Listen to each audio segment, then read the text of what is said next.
All right, thanks, Brian. A new report from finance company John Hancock says that older Americans in the U.S. are largely underprepared to live well as they age.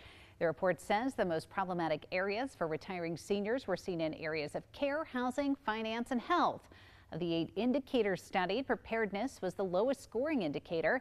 The report shows that few Americans know who will care for them as they age or how they'll afford that care. But help is available, and we're working for you. Jack's sitting down, asking questions about how you can plan financially for retirement. Jack? Lauren, thank you. I'm joined now by Shon Anderson, the President and Chief Wealth Strategist at Anderson Financial Strategies in Dayton. Thank you for joining us. You talk about that report, and it seems so many people are unprepared for retirement. So really, what age should someone start thinking about that? I would imagine you're never too young. And then what are the steps they should take? You're right, Jack. Thanks for having me here again. It is interesting that a lot of people are still feeling underprepared for retirement. And we are big advocates of, as soon as you have that first professional job, making sure that you're planning for those types of things. Employer retirement plans are a big help. They can really catapult you into a secure financial position when you're older. But making sure, even when you're approaching those ages, that you're focusing on cash flow and making sure that that's working for you. Life comes at you fast. People get kids, and then the next thing you know, they're later in life and they're behind on their retirement planning. How could they catch up? There's plenty of ways to catch up, and it's not all too uncommon for us to meet with someone who's about 10 years away from retirement. They have cash flow, and managing those debts early in life, they've been successful, but they have too much cash or sometimes not enough cash. So managing cash flow, making sure you're saving in the right spaces.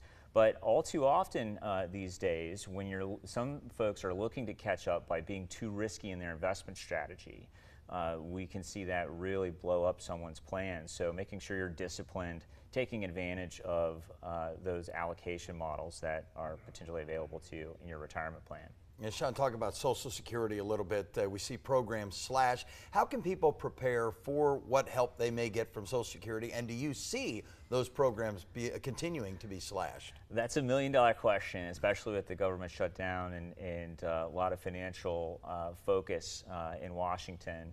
2033 is the date that the Social Security Administration says that Social Security will not be able to pay out 100% of benefits.